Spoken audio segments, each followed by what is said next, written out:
projects meeting for January.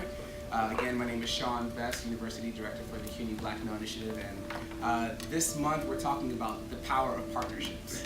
So I want to sort of touch base on a couple of stories that have happened to me that sort of define partnership and try to inspire you all to think about how you create partnerships in your life and in your job that are meaningful and help you kind of go to the next level. Partnerships have three key components that really help us sort of expand and embrace our relationships that we have. And I think partnerships have these three key components. Number one, they have feel.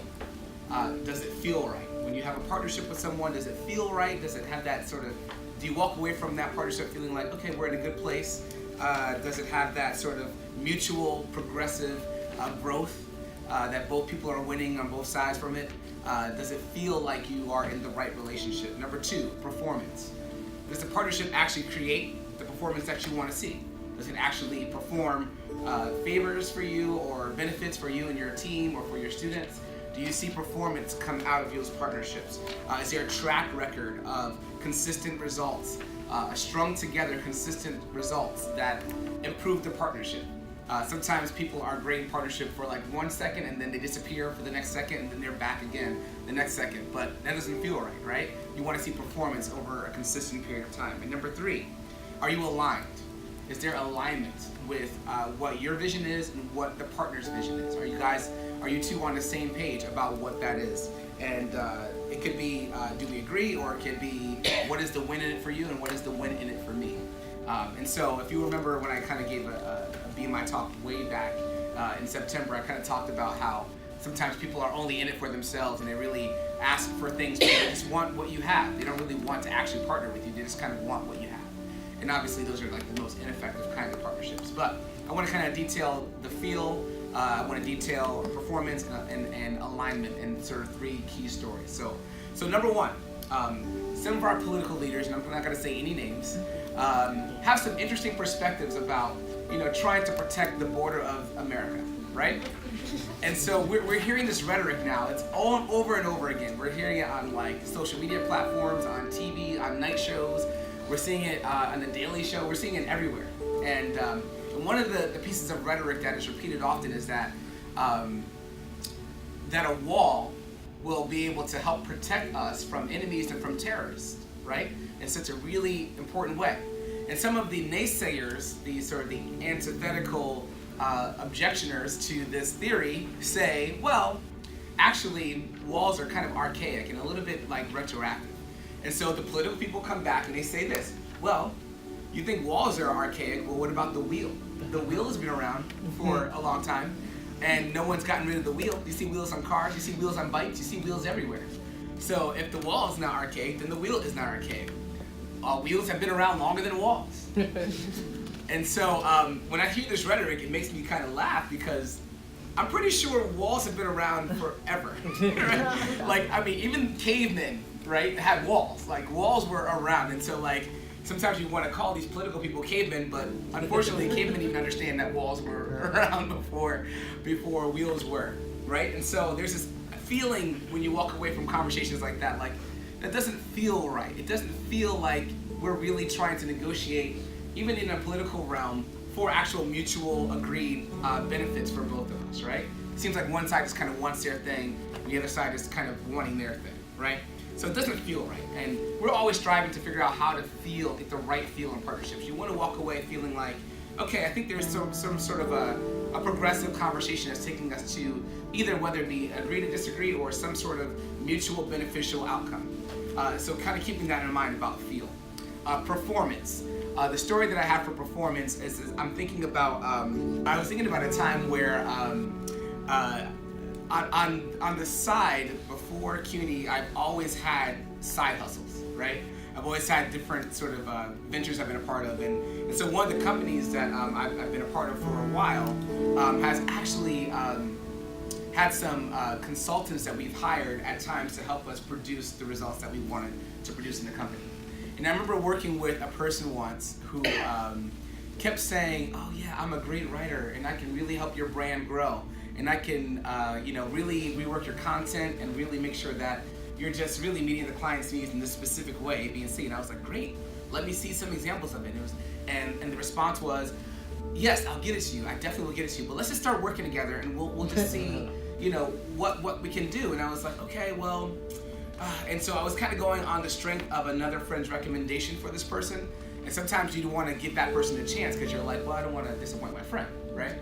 And so we started working together, and it was like a month in, and I still hadn't seen any actual product or any kind of actual result. And so that person contacted me, was like, hey, I didn't get paid for the last round of work. And I was like, okay, great. If you can just send me an invoice so I can see what you did. And that was my way of helping them sort of expose themselves to the idea that you actually didn't do anything. And so, she sent an invoice, and it was just detailing all this work, reviewing documents and reading through. And I was like, interesting. So I paid the person, right?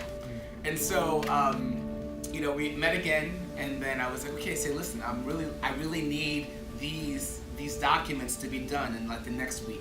I have a couple of meetings coming up, and the person was like, oh yeah, I got you. I'm just going away though for 2 weeks on vacation.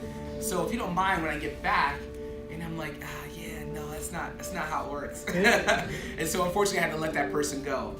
And sometimes when we're trying to form partnerships, because of the fact that we're getting advice or we're getting suggestions from other people about people we should work with or we should connect with, we feel obligated, to the person who made the recommendation to say, I'm going to work with that recommended person. But obviously, that doesn't always work. And partnership is really about producing a result, right? What is actually coming out of this? What is the deliverable? What do we expect? One thing I've been fortunate to work with Lacey with the Intercollegiate Student Council to do is to help them figure out how to plan events and how to actually follow through on communication from us. And so we set up 2 things. Number 1, we set up an event planning guide.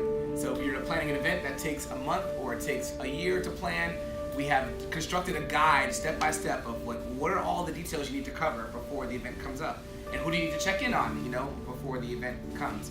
And then we also established a communication guide where we basically say that every communication that we send to you, whether it be an email or a meeting or whatever, we expect a response within 48 hours. And we do that because we're trying to set the bar for our young people to realize that even if you are only a student at this point, whatever that looks like, you still will only have increasing responsibility as you're getting older and as you're getting more responsibility in your career. So we want you to have the sort of bone and the muscle to be able to say that I know that I need to respond. Even if I don't know the answer, I will respond and say I don't know the answer, but I'm going to give you something, right? And then thereby it sort of strings together a consistent level of communication that makes the partner feel like, okay, we're growing because I know I'm going to hear back from them. And whenever you're in a partnership, whether it be work or romantic or whatever, when you stop hearing from the other person, you kind of see the beginning signs of the end. Am I right? Right? So that's one thing you want. You want that response. And finally, aligning yourself. And so one thing that I think is important is that even as I get the chance to work with all of you in this room and be able to sort of help your vision of what your project looks like on your campus, I often have to ask myself the question, how can I make sure I'm aligning myself, not just you all aligning yourself with CUNY BMI overall, but also that I'm understanding what the demands are from you and from your supervisors on your campus and what's happening in your world, right? Many of you probably get from me invitations from local community members who want your services in some way, right? So someone from Queens, DOE will be like, hey, I'd love to have someone from BMI come out and talk to one of my students, and I'll forward it to you and I'll copy you or I'll blind copy you on email. You see it and then we'll start a conversation, right? It happens all the time. And often people come to me saying, hey, I'd love to be able to talk to your directors about this opportunity. I have this company, I have this business, and I shield 90% of them away from ever getting here inside the door. But the question I always think about when anyone asks that sort of thing, can I talk to you and have access to your people, so to speak? It's just, are we aligned? What are the things in the mission that you have? Does it align with where we're going as a BMI project? Is it aligned with where the campuses are going individually? And when it does align, it makes sense. And the reason why we start things like the Discover BMI Days and all these other things is because I know that these requests are going to only increase. And so therefore we can now set the tone for how others will respond to us. You teach people how to treat you, right?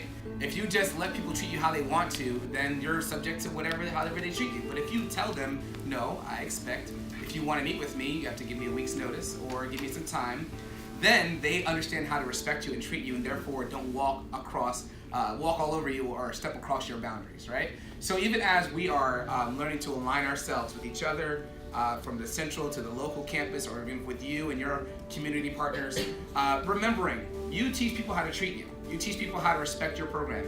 You teach people how to respect your career. And it's your responsibility to really step up and do that. So remembering, number one, does it feel right? Always assess that, feel that, get that feeling, get that feeler working. And then two, performance, what does it look like? Has that partnership really created actual results, and has it strung together consistent performance? And then finally, aligning yourself and making sure that you teach people how to treat you. So I hope you enjoyed this talk.